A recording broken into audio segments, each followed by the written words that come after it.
चलिए स्टार्ट करते हैं अल्लाह के नाम से, ठीक है। और याद रखिएगा, जैसे हमने अभी सेकुलराइजेशन पढ़ा, ठीक है। सेकुलराइजेशन के बाद जो चीज़ होती है, यानी कि हम दो चीज़ें कहते हैं। एक चीज़ है रिलीजन इज डिक्लाइनिंग, ठीक है जी। एक अप्रोच हमारे पास आती है religion is not declining, religion is moving towards the new forms, religion is moving towards the new forms. अब ये न्यू फॉर्म्स क्या चीज़ होती है?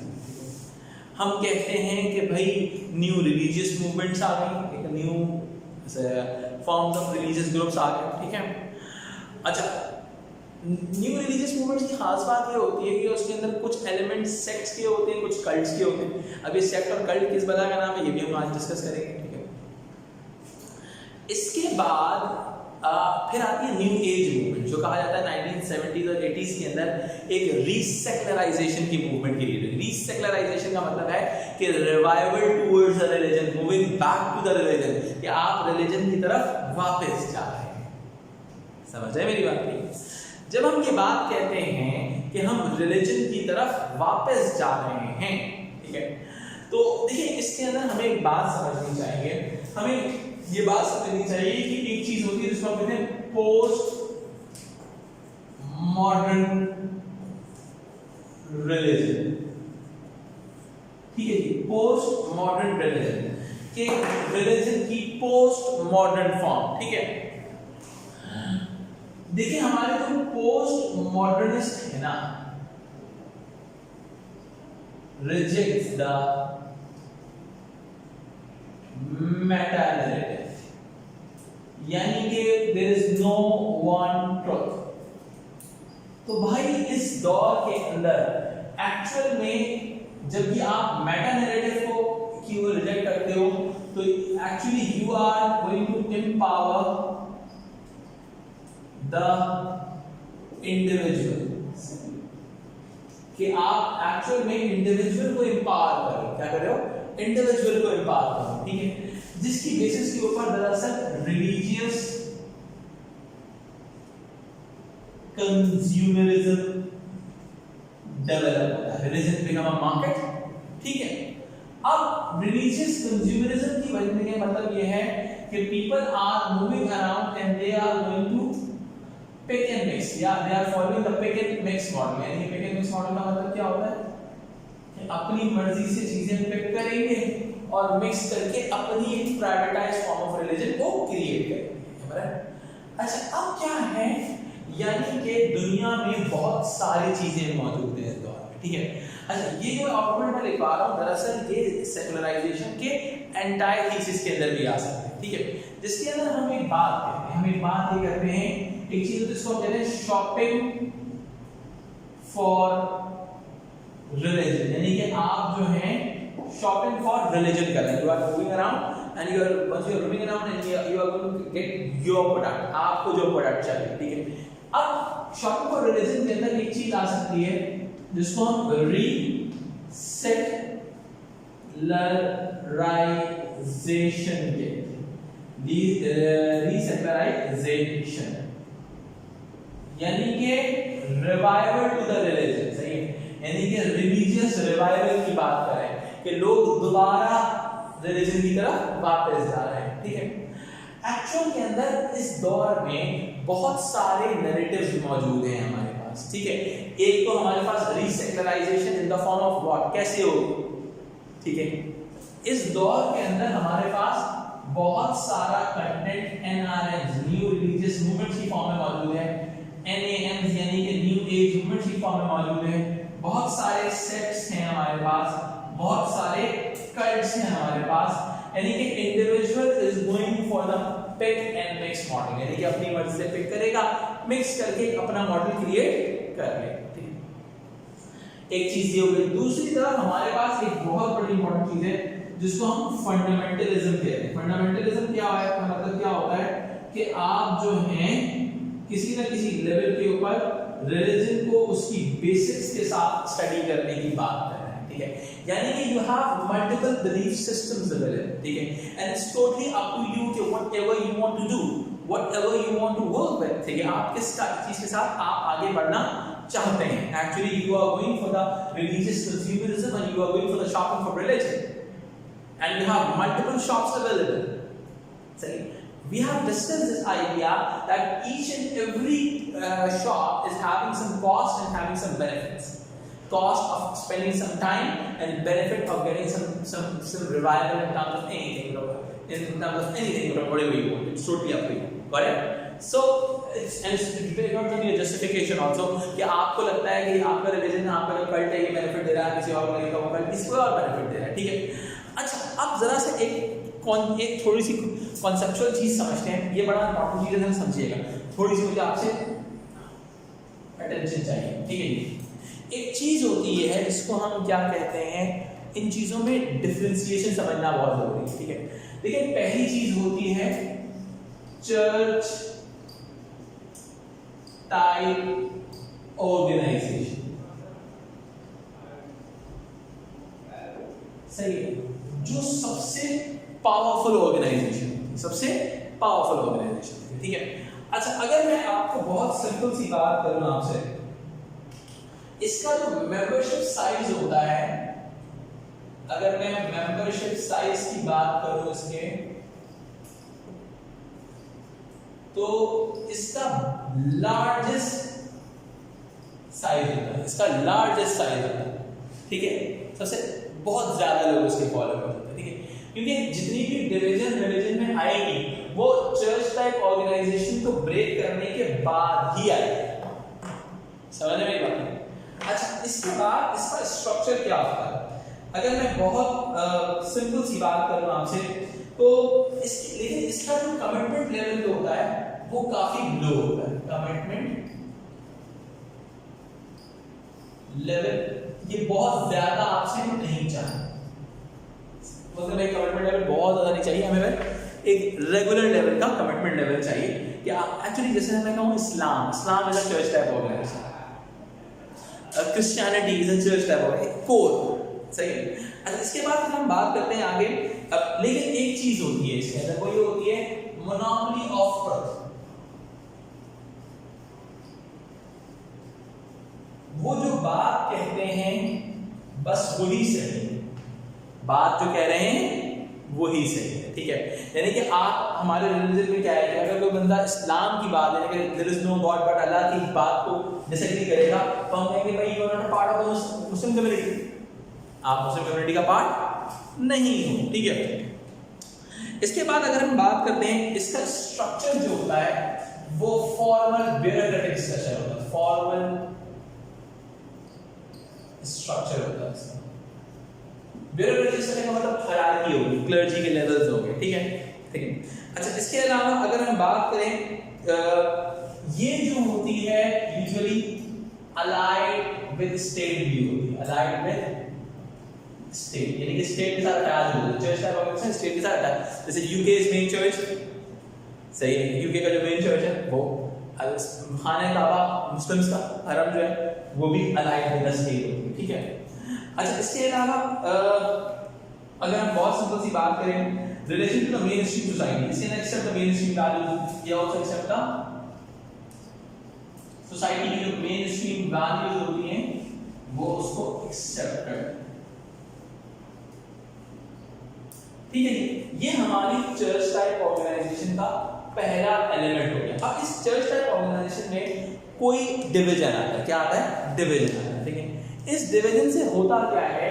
इस डिवीजन से दरअसल आपकी डिनोमिनेशन क्रिएट होती है. Denomination is the first division. ठीक है. ठीक है. जो हम चर्च टाइप ऑर्गेनाइजेशन में से क्रिएट करते हैं. जैसे इस्लाम की बात की जाए तो भाई Shia Sunni is one of the basic denomination in Islam. ठीक है. कि भाई ये शियाज हैं, ये डिनोमिनेशन, ये सुन्नी है. ठीक है. ये बेसिक डिवीजन क्रिएट हो जाता है. ठीक है. अच्छा, इसके अलावा अगर हम बात करें इनके मेंबरशिप साइज के हवाले से, मेंबरशिप साइज इनका मीडियम होता है क्योंकि लार्जेस्ट तो आपके चर्च टाइप ऑर्गेनाइजेशन वाले होते हैं. ठीक है. उसके बाद अगर हम बात करें, अच्छा इसमें एक और इंपॉर्टेंट चीज है, ज्यादातर आपकी जो चर्च टाइप ऑर्गेनाइजेशन के साथ लोग अटैच होते हैं ना, वो मिडिल क्लास से अटैच होते हैं। क्या होती है? Middle class. बस दे आर सेइंग कि हमारा पार्ट हम इससे लेंगे, ठीक है। डिनोमिनेशन के साथ सीन क्या होता है, यूजुअली जो वर्किंग क्लास के लोग होते हैं वो अपने आप को डिनोमिनेशन के साथ लिंक करके खुशी महसूस करते हैं, ठीक है, बिकॉज वो उनकी पर्टिकुलर प्रैक्टिसेस की बात करेंगे एवरीथिंग लाइक दैट, ठीक है। अच्छा, इसके अलावा इनका जो कमिटमेंट लेवल होता है, they require high commitment level than church. वो चर्च से ज्यादा कमिटमेंट लेवल एक्सपेक्ट करेंगे अपने लोगों से, ठीक है। यानी कि एक इस्लाम एज एन ऑर्गेनाइजेशन बहुत कम चीज एक्सपेक्ट करता है, बट अगर मैं उसके आगे जरूर डिनोमिनेशन में तो उनकी एक्सपेक्टेशन ज्यादा है, ठीक है। अच्छा जी, अगर मैं उसके अलावा बात करूं, डिनोमिनेशन के अंदर खास बात ये होती है कि इनके पास there is no monopoly of truth.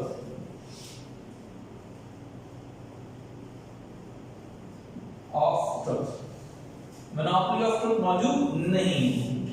इसके अलावा अगर मैं इसकी बात करूं, फॉर्मल स्ट्रक्चर होता है इनका, फॉर्मल स्ट्रक्चर नजर आता है, एक जैसे ब्यूरोक्रेटिक स्ट्रक्चर होता है। जैसे अगर मैं शिया कम्युनिटी की बात करूं तो वो जो ईरान में आयतुल्लाह होते हैं वो एक फॉर्मल स्ट्रक्चर के साथ चल रहा है, इमाम खुमैनी के साथ मुझे क्लर्जी के लोग एंड एवरीथिंग, ठीक है। अच्छा, इसके अलावा अगर मैं बात करूं, usually they are separate from the state,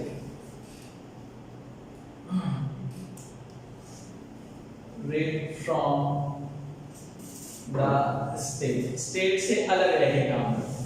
जैसे आप पाकिस्तान में भी देखेंगे तो स्टेट से थोड़ा सा हटके सियासत सुन्नी का जो एलिमेंट है, आप स्टेट में link with the church type organisation but not with the denominations, ठीक है। अच्छा, इसके अलावा they also accept the mainstream values, और इस तरह से सिंपल होते हैं कि सोसाइटी की मेन स्ट्रीम वैल्यूज होती है उनको एक्सेप्ट करके चलते साथ साथ लेके चलने की बात करते हैं, ठीक है। अच्छा जी, यहाँ तक हो गया। अब हमारे पास पर्टिकुलर और डिवीजन आती है, ठीक है। अब हमारे पास डिवीजन क्या आती है, जरा सा देखिएगा। हमारे पास इस डिनोमिनेशन में से बाद क्या क्रिएट होता है, हमारे पास क्रिएट होता है सेट, ठीक है, ठीक है। सेक्ट की खास बात क्या होती है, कोई एक रिलीजियस लीडर सोसाइटी की डेप्रिवेशन को एड्रेस करता है और उस एड्रेस करने की वजह से क्या होता है, एक ग्रुप क्रिएट हो जाता है, सही है। अब क्या होता है, जितना इनका साइज, मेंबरशिप साइज बहुत ज्यादा है, इनका कम है, क्योंकि यहाँ पर मोनोपोली ऑफ इंडिविजुअल चल रही होती है, सही। अब वो शेख साहब बोलेंगे तो बंदा कम्युनिटी का पार्ट बन सकता है, वरना बंदा नहीं बन सकता, ठीक है। तो इसके अंदर क्या है, मेंबरशिप साइज जो होता है वो होता है स्मॉलेस्ट मेंबरशिप साइज होता है, ठीक है। इसके अलावा ज्यादातर इसका हिस्सा, ज्यादातर इसका हिस्सा आपकी वर्किंग क्लास बहुत ज्यादा इसका हिस्सा बनती है, ठीक है। इसके अलावा अगर मैं इसकी बात करूं, बहुत हाईएस्ट कमिटमेंट लेवल चाहते हैं ये लोग, हाईएस्ट कमिटमेंट लेवल, जिस जो पीरी मुरीदी वाले लोग होते हैं, जो शेख ने कह दिया बस वो कह दिया, ठीक है। इसके अलावा मोनोपोली ऑफ ट्रुथ होता है, monopoly of truth exist,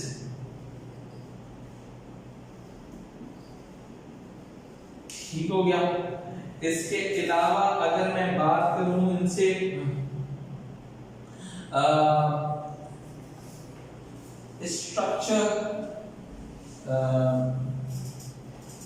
structure is based around leadership, यानी कि जो इनके लीडर होते हैं उनके, अगर आप इसकी केस स्टडी समझना है सेक्ट और कल्ट की, सेक्ट की पर्टिकुलरली, तो आप एक नेटफ्लिक्स पे सीरीज है श्री राजनेश के नाम से, श्री राजनेश, अगर बोलेंगे तो आपका लिंक भी शेयर कर दूंगा, तो उसके अंदर आपको बहुत अच्छे समझ आएगा कि एक ऑर्गेनाइजेशन का स्ट्रक्चर किस तरह से क्रिएट होता है, ठीक है।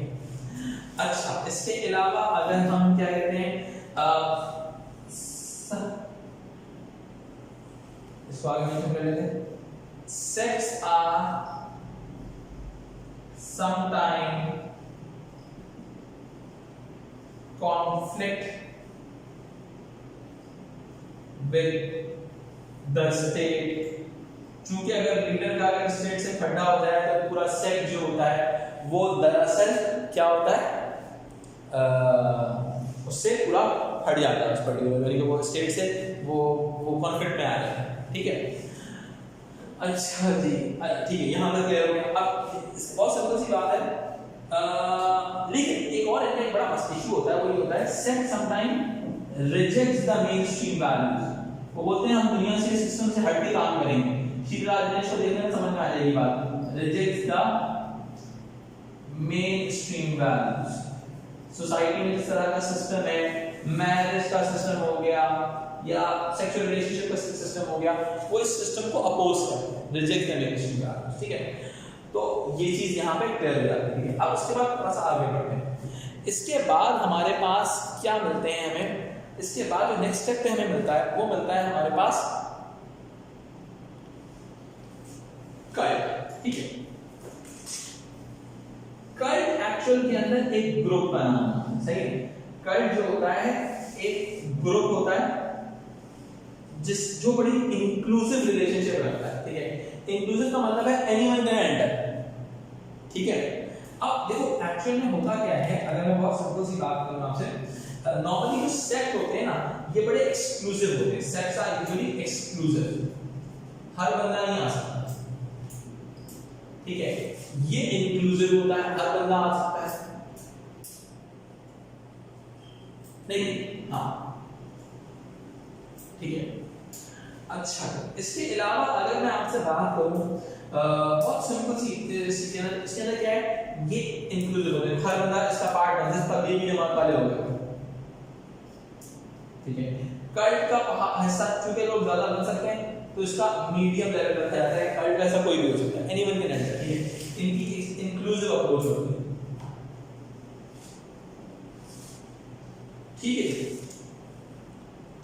अब उसके बाद आगे हम बात करते हैं, इनको कौन कल्ट ग्रुप का हिस्सा बनाता है, मिडिल क्लास बनती है। मिडिल क्लास ज्यादातर कल्ट का हिस्सा बन जाती है, ठीक है। इसके अलावा इसका कमिटमेंट लेवल लो होता है, भाई आप आओ हमारी तरफ से प्रैक्टिस करो।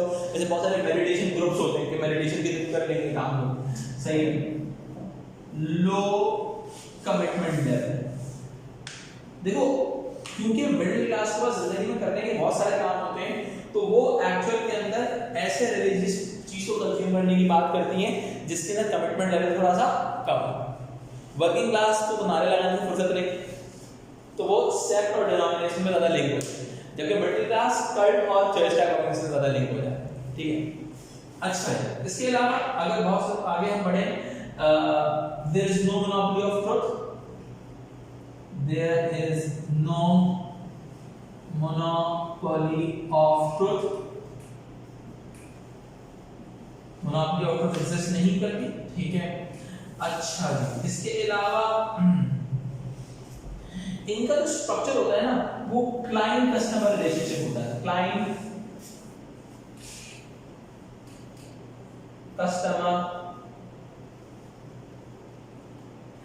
कस्टमर रिलेशनशिप, यानी कि जैसे तबदीली वाले होते हैं, ऐसा बंदा घेरे में तो बेचना है प्रोडक्ट, तो नहीं कि आप आ जाए भाई, सही, ये चीज होगी। इसके अलावा मैंने डिस्कस कर दिया, ये मेंशन कर दिया, ठीक है। अच्छा, इसके अलावा ये ज्यादा पॉलिटिक्स का हिस्सा नहीं होते, बिल्कुल पॉलिटिक्स से अलग होते हैं, सही है। इसको हम कहते हैं अपॉलिटिकल कहते हैं ज्यादा।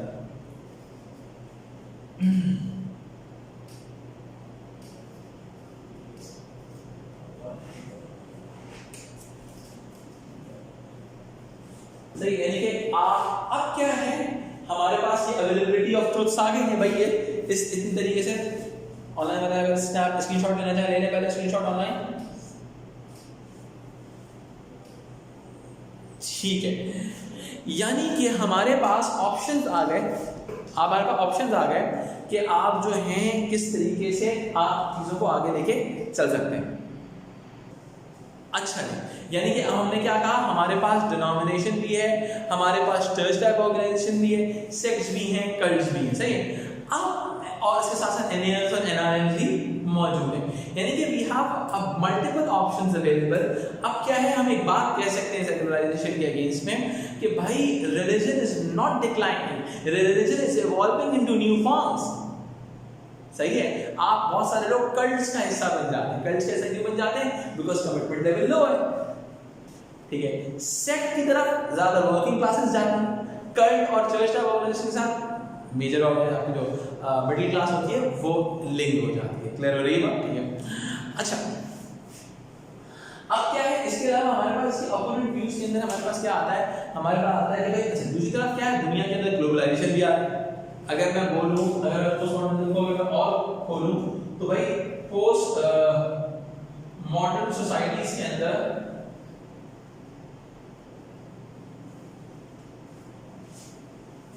ग्लोबलाइजेशन भी आ रही है।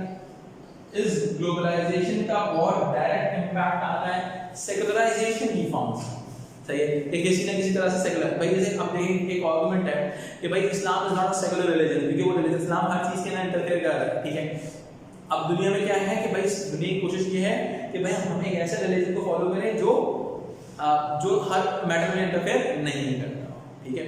अच्छा, तो अब आपके पास क्या है, मैंने एक्चुअली यहाँ पे ये क्यों समझाया ताकि हमारे पास, हमने बताया कि हमारे पास मल्टीपल ऑप्शंस अवेलेबल है लोगों के पास, particularly in post modern societies to act in a particular way. Any confusion है? इसको कॉपी कर लीजिए ऑनलाइन में आपके लिए। पहले मैं इसको थोड़ा सा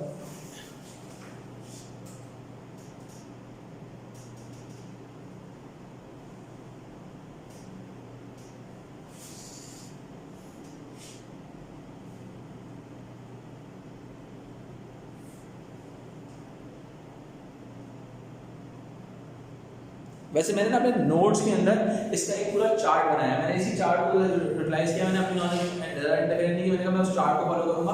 आप चाहें मेरे नोट्स के जो एनआरएम रिलीजियस मूवमेंट का सबसे आखिरी वाला पेज है, उसमें पूरा चार्ट है, आपको वो उससे भी याद कर सकते हैं। ये मैंने इसीलिए उसको पर्टिकुलरली फॉलो किया ताकि जो है मसला ना हो, क्योंकि मैं अगर मैं आगे पीछे कर रहा हूँ उसमें अलग तरीके से लिखा हुआ तो आप कंफ्यूज जाएंगे, इसलिए मैंने इसको, और अगर आप इसको भी याद कर लें तो अगर आप आराम से डिनोमिनेशन सेक्शन कल्ट्स के बारे में हर चीज़ की बात करें, कम से कम 5 से 6 लाइनें आप आराम से कर सकते हैं। इट मीन्स 4 चीज़ें ना, कम से कम 25 लाइनों का आपका पूरा पेज कवर अप हो जाएगा। सर इस अगर आपने इस चीज़ को भी याद कर